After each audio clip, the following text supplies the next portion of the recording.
Well, to me, anti-aging medicine is medicine that encompasses a total person.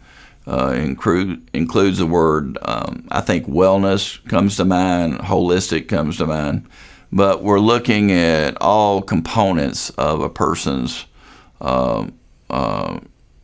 life in order to make them to be well. That includes, for example, stress, I would say, would be probably something we all struggle with. And stress leads to a lot of times fatigue, and that's oftentimes the number one symptom that people always come to me with that are depressed, for example. I'm fatigued, I'm tired, I can't sleep at night, I can't turn my mind off at night. So with anti-aging, it's really miraculous that we can do things like a test for cortisol levels.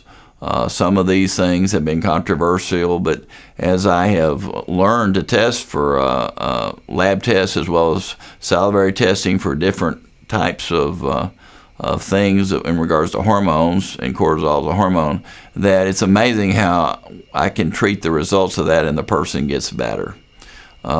Many times as we're under chronic stress, we are always kicking the cortisol, we're pushing the limits, pushing out the norepinephrine, the epinephrine, getting the supernatural strength, but we're always pushing all day long. We never recover. And so so to deal with that stress, there are things that I can do to help raise cortisol levels, help people deal with stress. There's different nutrients and supplements that are available. But on the other hand is also talking about what can you do in your life to relieve stress, Is the stress coming from your job? Is it coming from your house? Is it coming from a physical illness, for example? So we need to identify where the stressors are and try to help that person to deal with that stress in a better way and to set goals. And it's kind of like a goal's like a target, but if you never have a target, you never hit it. And so many times I see people that come in, they're kind of hopeless that they can't really change. They can't change their job, they can't change their kids, they can't change so many things in life, but there's things that we can modify for sure. And there are things that we really can change, like when I talk about person take a half-hour lunch break. Well, I don't have time for a half-hour lunch break, then it builds up my workload.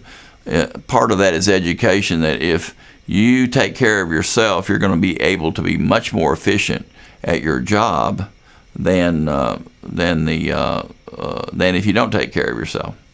And I'll just kind of finish maybe with this example of myself. I used to be under a lot of stress in 1980 to 83, and it's one of those 3-year periods that everything bad could happen to me happened. I don't know if you've ever experienced that, but I did, and you just kind of plug one foot in front of the other. But I had a banker who was a friend of mine who actually made me take a vacation because I'd work 7 days a week, and taught me how to take care of myself better. And it was really unusual that that banker taught me that, but he was a good Christian man, and I really enjoyed that relationship, and he helped me get through some of the most difficult times in my life.